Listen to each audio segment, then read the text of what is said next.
Sharik Ansari from Goel Institute of Technology and Management from Electrical Department.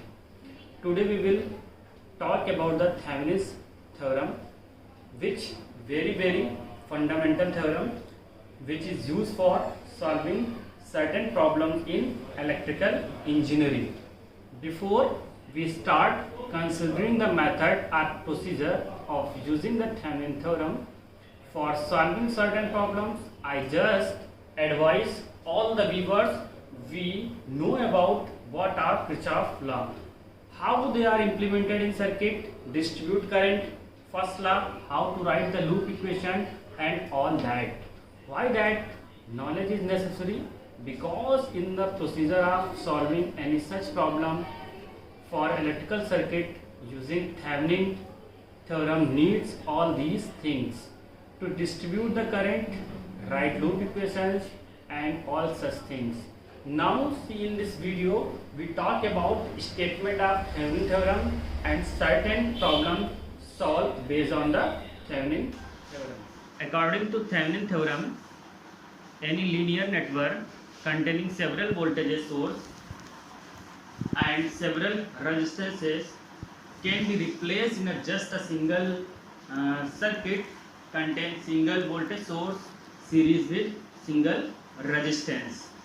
Okay, consider a circuit which can be represented by a two network, A which is linear and B which may be linear or non-linear. Any dependent source in network A is controlled by a current or voltage in network A. The same is true with network B.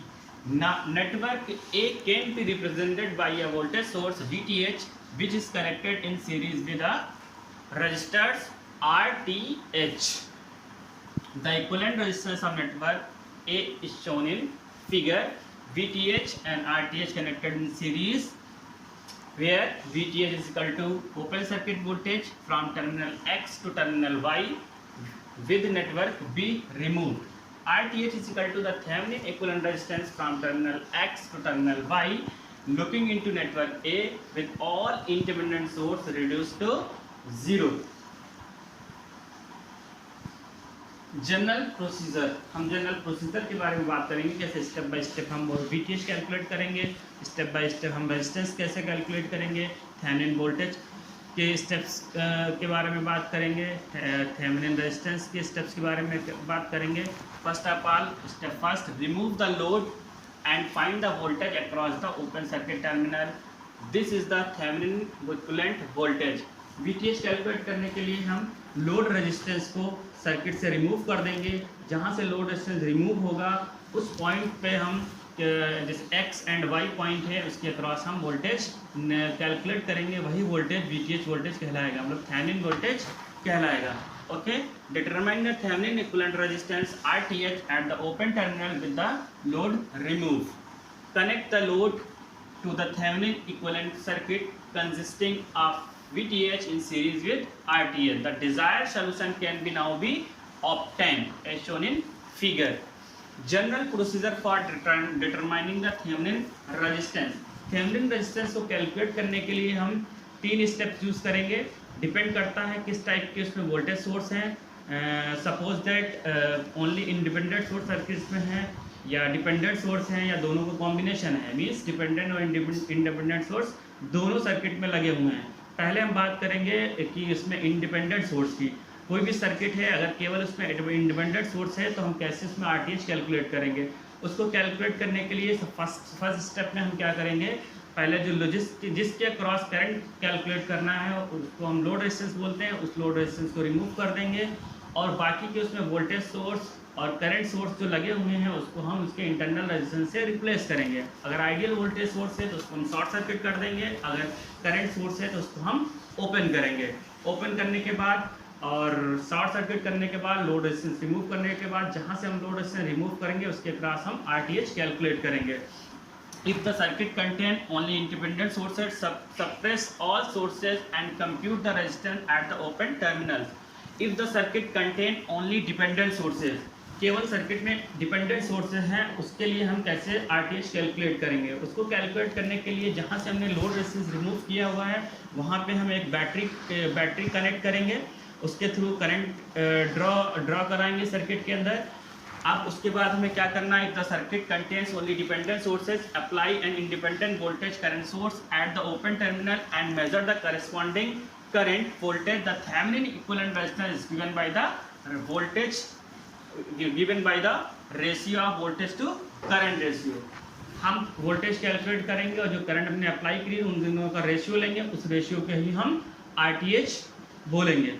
इस तरह से हम RTH calculate कर सकते हैं। जब उसमें हम डिपेंडेंट सोर्स अगर सर्किट में लगे हुए हैं तो उसमें हम क्या करेंगे, ओपन जहाँ से हमने लोड रेजिस्टेंस को रिमूव किया हुआ है वहाँ पे हम एक बैटरी लगाएंगे। बैटरी लगाने के थ्रू जो करंट आएगा और करंट और उसके रेशियो को हम RTH बोलेंगे। थर्ड स्टेप क्या है, अगर सर्किट के अंदर इंडिपेंडेंट सोर्स और डिपेंडेंट सोर्स दोनों लगे हुए हैं तो हम क्या करेंगे, if the circuit contain both independent and dependent sources determine the short circuit current ISC at the open terminal. The ratio VOC and ISC is the resistance RTH. जो थेवेनिन वोल्टेज होगा और जो शॉर्ट सर्किट करंट हमने apply की उन दोनों को ratio को हम कैलकुलेट करेंगे, वही हमारा RTH कहलाएगा। Now take an example of Thevenin theorem. Find the Thevenin equivalent circuit of the circuit shown in screen. Here two sources are exist. One is voltage source, second is current source. The value of voltage source is 32 volt and the value of current source is 2 ampere. First we find the RTH means Thevenin resistance. हमें Thevenin resistance calculate करना है। Thevenin resistance calculate करने के लिए मैंने बताया हुआ है पहले कि जो भी जितने भी करंट सोर्स लगे होंगे उनको हमें ओपन करना है और जितने भी वोल्टेज सोर्स लगे होंगे सर्किट के अंदर उसको हमें शॉर्ट करना है। तो शॉर्ट करना है तो यहाँ पे एक ही करंट सोर्स है और एक वोल्टेज सोर्स है, तो वोल्टेज सोर्स को हमने शॉर्ट कर दिया है स्क्रीन में, और 2 एम्पियर को हमने ओपन कर दिया है। तो जो नीचे ये सर्किट में शो किया गया है 4 ohm, 12 ohm and 1 ohm. Now we calculate the RTH across point A and B या across terminal A and B. यहाँ पे हम देख सकते हैं कि 12 ohm and 4 ohm जो रेजिस्टेंस लगे हुए हैं दोनों किस में हैं, पैरेलल में है। इन दोनों को हम पैरेलल में सॉल्व करेंगे, जो भी रिजल्टेंट आएगा उसको 1 ohm के साथ सीरीज में कनेक्ट कर देंगे। तो RTH जो हमने कैलकुलेट किया वो 4 ohm निकल के आ गया है। RTH निकालने के लिए सिंपल था कि 32 वोल्ट को हम शॉर्ट करेंगे और 2 एम्पियर को ओपन करेंगे। जो भी सर्किट आएगा और ए बी के क्रॉस हम सीरीज पैरेलल कॉम्बिनेशन की हेल्प से RTH कैलकुलेट कर लेंगे। अब सेकेंड स्टेप है हमारा VTH कैलकुलेट करना है। VTH कैलकुलेट करने के लिए हम क्या करेंगे, इसमें लोड रेजिस्टेंस लगा हुआ एक लोड रेजिस्टेंस है। लोड रेजिस्टेंस को हमें रिमूव करना पड़ता है, तो सर्किट से हमें लोड रेजिस्टेंस को हम रिमूव कर देंगे। रिमूव करने के बाद हम उसके क्रॉस वोल्टेज फाइंड करेंगे। जैसे हम सर्किट को रिमूव करेंगे लोड रेजिस्टेंस को, जो हमें सर्किट दिख रहा है इसमें लूप्स कंसीडर करेंगे। लूप में हमने सपोज दैट फर्स्ट लूप में I1 करंट एज्यूम किया, सेकेंड लूप में I2 करंट एज्यूम किया। यहाँ पे 1 ohm में करंट फ्लो नहीं होगा क्योंकि ओपन सर्किट है, ओनली करंट फ्लो होगा फर्स्ट लूप में एंड सेकेंड लूप में। तो अगर हमें 12 ohm में करंट फाइंड हो जाए तो हम VTH कैलकुलेट कर सकते हैं, या VTH वोल्टेज फाइंड हो जाए तो हम VTH कैलकुलेट कर सकते हैं। तो इसको हम दो तरीके से सॉल्व कर सकते हैं, using mesh method and using nodal method. Okay, first we apply using mesh method. यहाँ पे 2 लूप कंसीडर करेंगे। फर्स्ट लूप में I1 करंट एज्यूम किया है हमने, सेकंड में I2 एज्यूम किया हुआ है। तो अगर हमने I1 एज्यूम किया है, I2 एज्यूम किया है, apply the KVL in first loop 32 - 4 I1 - 12 I1 - I2 is equal to 0। And second loop में जो करंट होगा I1 is equal to -0.5 ampere होगा। ओके, इन दो इक्वेशंस को हम आपस में सॉल्व करेंगे। सॉल्व करने के बाद जो रिजल्टेंट आएगा वो I1 की वैल्यू 0.5 एम्पियर आ चुकी है।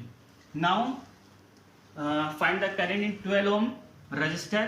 Here I1 is downward and I2 is upward, and net current flow in this resistor is I1 minus I2, but the current direction of I2 is negative, hence the total current in flowing 12 ohm resistance is I1 plus I2.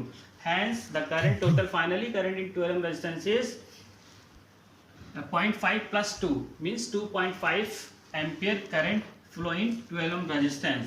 Now multiply the 12 ohm resistance, we find the VTH. जब हम 12 ओम को 2.5 से multiply कर देंगे तो 30 volt आ जाएगा। इस तरह से हमने VTH कैलकुलेट कर लिया, VTH की वैल्यू 30 वोल्ट आ गई। अब इसी को हम यूजिंग नोडल मेथड से भी सॉल्व कर सकते हैं। नोडल मेथड से सॉल्व करने के लिए हमने जो 4 और 12 ओम ब्रांच ऐड हो रही है उसको, उस नोड को हमने VTH मान लिया है, तो VTH अप्लाई करेंगे 32 minus VTH divided by 4 plus 2 is equal to VTH minus 0 divided by 12। VTH minus 0 हमने इसलिए किया कि नीचे का रेफरेंस है, रेफरेंस नोड को हम हमेशा 0 वोल्टेज कंसीडर करते हैं, उसका हम डेटम नोड बोलते हैं। जो डेटम नोड बोलते हैं उसका वोल्टेज ऑलवेज 0 रहता है। तो 32 minus VTH divided by 4, 32 minus VTH divided by 4 plus 2 ampere is equal to VTH minus 12। इस इक्वेशन को हम सॉल्व कर लेंगे तो हमारे पास VTH की वैल्यू 30 वोल्ट आ जाएगी। Now we draw the Thevenin equivalent circuit. Thevenin equivalent circuit draw करने के लिए हम VTH और RTH को आपस में सीरीज में कनेक्ट करेंगे 30 वोल्ट एंड VTH आपस में RTH को हमने सीरीज में कनेक्ट कर दिया, तो फाइनली हमारे पास थेवेनिन इक्विवेलेंट सर्किट ड्रॉ हो चुका है। ओके, नेक्स्ट लेक्चर में हम एग्जाम्पल लेके चलेंगे जिसमें हमारे पास डिपेंडेंट सोर्स होंगे और सेकंड एग्जाम्पल जो होगा हमारे पास डिपेंडेंट प्लस इंडिपेंडेंट सोर्स दोनों का होगा। Okay, thank you very much.